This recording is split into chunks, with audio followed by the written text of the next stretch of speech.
ఇది జాయినింగ్స్ కూడా పెద్ద ఎత్తున పెద్ద తలకాయలు అంటున్నారు మళ్ళీ ఉత్తరాంధ్ర నుంచి ఈ సభ తర్వాత. సో ఏంటి వైఎస్ఆర్సీపీ ఏనా టెన్షన్ వాతావరణం నెలకొందా? ఎందుకంటే బహుశా మరి టార్గెట్ మీరే అవుతారు ఆ బహిరంగ సభలో. అమ్మనాయుడు గారు, మీకు ప్యానల్ ఉన్న సభ్యులకు అలాగే 99 టీవీ ప్రేక్షకులందరికీ కూడా ముందుగా వినాయక చవితి శుభాకాంక్షలు తెలియజేస్తూ, అసలు మేము ఇప్పుడు కూడా ఏది పట్టించుకోము. జనసేన గురించి అసలు ఆలోచించవలసిన అవసరమే మాకు లేదండి. ఎందుకంటే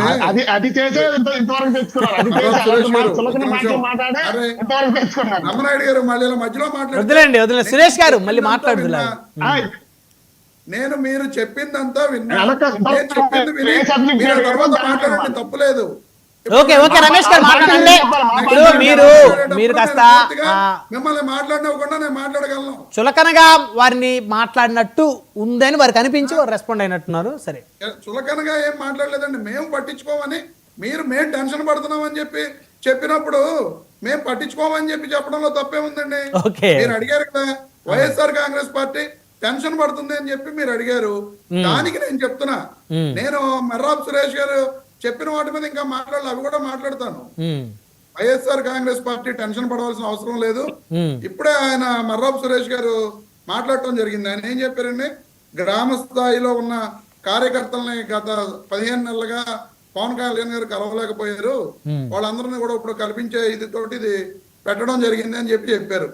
రేపు మీరు చూస్తారు 28, 29, 30వ తారీఖున మీటింగు.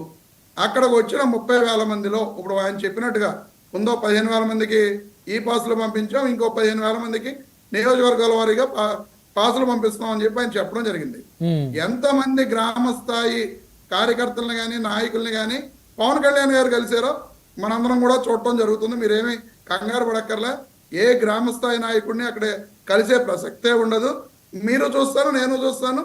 అతి త్వరలో మళ్ళీ రేపు ఎల్లుండి అవతలని కూడా డిబేట్లో మనం ఆ విషయాలను కూడా చెప్పుకోవచ్చు. అలాగే ఇంకా ఆయన చెప్పడం జరిగింది, అదే అక్కడ జరిగే సూచనలు వాటిని కూడా అమలు చేయాలని చెప్పి ఆశిస్తున్నాము. ఇచ్చే ప్రతి ఒక్కరి నుంచి కూడా సూచనలు తీసుకుంటారు. ఆ సూచనలన్నీ కూడా తీసుకునే విధంగా జరుగుతుంది అని చెప్పి ఆశిస్తున్నామని చెప్పారు.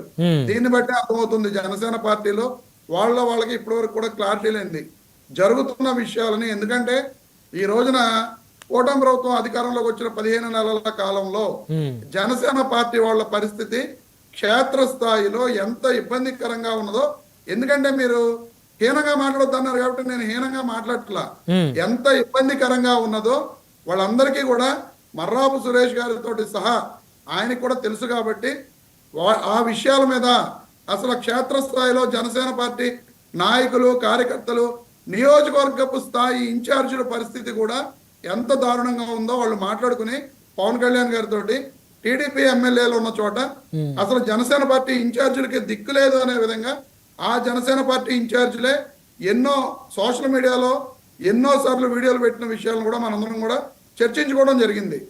ఈ విధంగా జనసేన పార్టీ యొక్క పరిస్థితి ఉంది. కాబట్టి ముందుగా మీ పార్టీలో పాపం పడుతున్న కార్యకర్తలు కానీ నాయకులు కానీ ఇన్ఛార్జీలు కానీ పడుతున్న కష్టాలని తెలుసుకొని వాళ్ళందరికీ కూడా ఓదార్పు చేసి రేపొద్దున అలా ఉండదు మళ్ళీ మనం. ఎందుకంటే మీరు చెప్పారు కదా 15 ఏళ్ల పాటు టీడీపీ తోటి మనం కలిసి ఉండాలని చెప్పి ఆల్రెడీ పవన్ కళ్యాణ్ గారు ప్రకటించేశారు.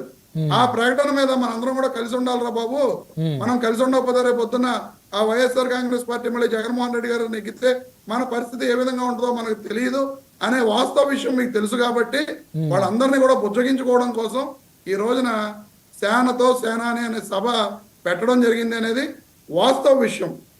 అలాగే కాకుండా ఆయన చెప్పారు చాలా చేరికలు ఉన్నాయండి, ఎంపీపీలు జాయిన్ అవుతున్నారు, మంత్రులు జాయిన్ అవుతున్నారు అని చెప్పారు. మంత్రులు అంటే మాజీ మంత్రులు, ప్రజెంట్ తాజా మాజీ మంత్రులు అని చెప్పి మీరు చెప్పారు. ఆయన మాజీ మంత్రులు అని చెప్పి ఆయన చెప్పడం జరిగింది. ఈ అమరా మాజీ మంత్రులు, ఎందుకంటే అక్కడ మా పార్టీలో ప్రెసిడెంట్ ఉండి ఇప్పుడున్న మాజీ మంత్రుల్లో ఏ ఒక్కళ్ళు కూడా వెళ్తున్న పరిస్థితులు దాఖలాలు అయితే లేవు. ఇక ఎందుకంటే కొన్ని ఇవి వస్తూ ఉంటాయి కదా, ఫీలింగ్స్, ఇంటర్నల్ ఫీలింగ్స్ వస్తూ ఉంటాయి. వాటిలో ఉన్న పేరు అవంతి శ్రీనివాస్. ఆ అవంతి శ్రీనివాస్ గారు ఆల్రెడీ మా వైఎస్ఆర్ కాంగ్రెస్ పార్టీకి రాజీనామా చేసి బయటకు వెళ్ళిపోయి ఏం చేద్దామా అని చెప్పేలా చూస్తూ ఉన్నాడు. పాపం ఆయన బయటకి ఎక్కడికి వెళ్ళలేదైనా రాజీనామా చేసి ఖాళీగా కూర్చున్నారు, స్తబ్దుగా ఉన్నారు, న్యూట్రల్ గా ఉన్నారు. అదే నేను చెప్తున్నాను సార్, ఏం చేద్దామా, టీడీపీలోకి వెళ్దామా జనసేనలోకి వెళ్దామా అని అర్థం కాక ఆయన అలా ఖాళీగా కూర్చుని ఉన్నారు. ఏదైనా నిర్ణయం తీసుకుంటే అలాంటి వాళ్ళని ఎవరినైనా వీళ్ళు పోగేసుకుని వాళ్ళ పార్టీలో జాయిన్ చేసుకోవాలి తప్ప, ఇప్పుడు మా పార్టీలో ఉండి ప్రజెంట్ వర్క్ చేస్తున్న వాళ్ళు ఏ ఒక్క మాజీ మంత్రి కూడా జనసేన పార్టీలో జాయిన్ అవ్వట్లేదు అని చెప్పి నేను ఘంటాపదంగా చెప్తున్నాను బ్రహ్మనాయుడు గారు. అంటే ఇప్పుడు మీరు చెప్పిన అవంతి శ్రీనివాసరావు గారు ఒకవేళ జాయిన్ అయితే ఏం చేస్తారు? వాళ్ళు ఆల్రెడీ మా పార్టీకి రాజీనామా చేస్తాడు కదా సార్. అతను ఏ పార్టీలోనూ లేడు, అతను మా పార్టీకి రాజీనామా చేస్తాడు. ప్రెసెంట్ మా పార్టీలో ఉండి మా పార్టీలో వర్క్ చేస్తూ ఆయన కనుక ఈ పార్టీలోంచి వెళితే అతను మా పార్టీ నుంచి వెళ్ళినట్టు. ముందుగానే అతను రాజీనామా చేసేసి గత సంవత్సర కాలంగా పక్కన కూర్చుని ఉంటే అతను మా పార్టీ ఎలా అవుతాడు?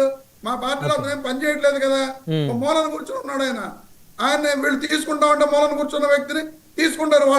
వాళ్ళకి కావాలి ఎక్కడ, ఎందుకంటే 175 నియోజకవర్గాలలో ఈ రోజు వాళ్ళు పోటీ చేసింది 21 నియోజకవర్గాలు.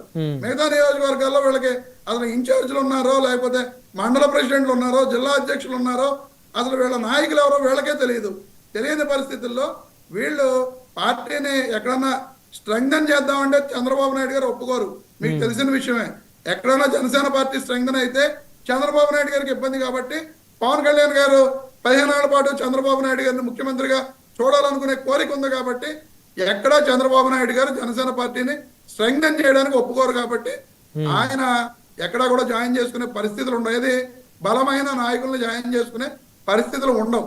వాళ్ళు